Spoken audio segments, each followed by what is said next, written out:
ಅದು ಸಾಕು, ಅಷ್ಟೇ ಸಾಕು. ಅದು 20 ವರ್ಷ 30 ವರ್ಷ ಬಿಟ್ಟರೆ ಕೋಟಿ ಆಗಿಬಿಟ್ಟಿರುತ್ತೆ. ನಿಮ್ಗೆ ಆಶ್ಚರ್ಯ ಅನಿಸುತ್ತೆ. That is the power of compounding.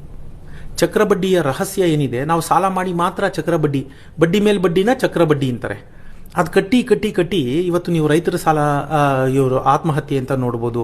ಇವತ್ತಿನ ದಿನದಲ್ಲಿ ಹೆಚ್ಚಿಗೆ ಬಸ್ ಇರೋದೇನು ಗೊತ್ತಾ, ಮೈಕ್ರೋ ಫೈನಾನ್ಸ್ ಕಂಪನಿಗಳು ಒತ್ತಾಯ ಮಾಡಿ ಅವರಿಂದ ಹಣ ವಸೂಲಿ ಮಾಡ್ತಾ ಇದೆ. ಹಾಗಾಗಿ ಇಷ್ಟು ಜನ ಸತ್ರು, ಕಾಣೆ ಆದ್ರು, ನಾಪತ್ತೆ ಆದ್ರು, ಈ ತರ ವಿಷಯಗಳು ಪುಸ್ತಕದಲ್ಲಿ ಬರ್ತಾ ಇದೆ, ಪೇಪರ್ಗಳಲ್ಲಿ ಬರ್ತಾ ಇದೆ. ಏನಕ್ಕೆ ಇದು ಕಾರಣ ಆಗುತ್ತೆ ಅಂದ್ರೆ, ಅದು ಬಡ್ಡಿ ಮೇಲೆ ಬಡ್ಡಿ ಹಾಕ್ತಾ ಹೋಗ್ತಾರಲ್ಲ, ಹಾಗಾಗಿ ಮೈಕ್ರೋ ಫೈನಾನ್ಸ್ ಇನ್ನೊಂದು ಮತ್ತೊಂದು, ಹಾಗಾಗಿ ಅವ್ರಿಗೆ ಅಸಲು ಲಕ್ಷ ಇದ್ರೆ ಬಡ್ಡಿ 2 ಲಕ್ಷ ಆಗ್ಬಿಡುತ್ತೆ, ತಡ್ಕೊಳಕ್ ಆಗ್ತದೆ. ಇದೇ ಎಫೆಕ್ಟ್ ನ ನೀವು ಉಳಿತಾಯಕ್ಕೆ ಮಾಡಿ. ಉಳಿತಾಯ ನೀವು ಹೂಡಿಕೆ ಮಾಡಿರ್ತೀರ, ಉಳಿಸಿದ್ದ ಹಣನ ಹೂಡಿಕೆ ಮಾಡಿರ್ತೀರ ಮ್ಯೂಚುವಲ್ ಫಂಡ್ ಅಲ್ಲಿ. ಆಸ್ ಲೋ ಆಸ್ 1000 ರುಪೀಸ್ ನೀವು ಹಾಕೊಂಡೋದ್ರೆ 30 ವರ್ಷದಲ್ಲಿ ಅದು 1.5 ಇಂದ 2 ಕೋಟಿ ರೂಪಾಯಿ ಈಸಿಗಾಗಿರುತ್ತೆ. ನೀವು ಎಲ್ಲಿ ಉಳಿಸಿದ್ರು ಅಷ್ಟು ಬರಲ್ಲ, ಎಲ್ಲೂ ಬರಕ್ ಸಾಧ್ಯನೇ ಇಲ್ಲ. ನಾನು ಯಾವಾಗಲೂ ಅದೇ ಹೇಳ್ತೀನಿ, ನಮಗೆ ಅರಿವಿನ ಕೊರತೆ ಇದೆ, ಯಾರು ಹೇಳಲ್ಲ, ಬಂದು ಬಾಯ್ಬಿಟ್ಟು ಹೇಳಲ್ಲ. ಅದನ್ನ ನೀವು ಆಮೇಲೆ ತಪ್ಸಂಗಿಲ್ಲ. ಇದು ನಾನು ಅದೇ ಹೇಳ್ತೀನಿ, ಕಂಟಿನ್ಯೂಟಿ ಇಸ್ ದ ಕೀ.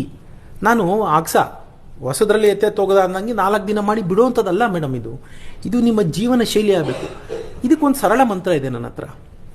ನಿಮ್ಮ ಸಂಬಳ, ಜನ ಏನು ಮಾಡ್ತಾರೆ, ಮೈನಸ್ ಖರ್ಚು ಈಸ್ ಈಕ್ವಲ್ ಟು ಉಳಿತಾಯ ಅಂತ ಮಾಡ್ಕೋತಾರೆ. ಅದು ತಪ್ಪು ಫಾರ್ಮುಲಾ, ನಮ್ಮ ಅಪ್ಪ ಅಮ್ಮ ಹೇಳ್ಕೊಟ್ಟಿದ್ದು. ಹೌದು. ನಾನು ಹೇಳೋದು ಸಂಬಳ ಮೈನಸ್ ಉಳಿತಾಯ. ಎಷ್ಟೆತ್ತಿಡಬೇಕು? 1000, 11,000 ಇದೆ ನನಗೆ, 12,000 ಸಂಬಳ, 1000 ಮೈನಸ್ 11,000 ನನ್ನ ಸಂಬಳ. ನಿಮ್ಮ ಮನಸ್ಸಿಗೆ ನೀವು ಅದು, you have to train your brain to accept that ನನ್ನ ಸಂಬಳ 11,000 ಅಂತ. ನಾನು ಯಾವಾಗ ಹೇಳ್ತೀನಿ, ಮನಸ್ಥಿತಿ ಮನಸ್ಥಿತಿ ಮನಸ್ಥಿತಿ. ನಿಮ್ಗೆ 13ಕ್ಕೆ ಬಂದರೆ ನೀವು ಅವಾಗಲೂ ಉಳಿಸೋಕ್ಕಾಗಲ್ಲ. ನಾನು ಹೇಳ್ತೀನಿ ಕೇಳಿ, ಇಟ್ಸ್ ಅನ್ ಹ್ಯಾಬಿಟ್.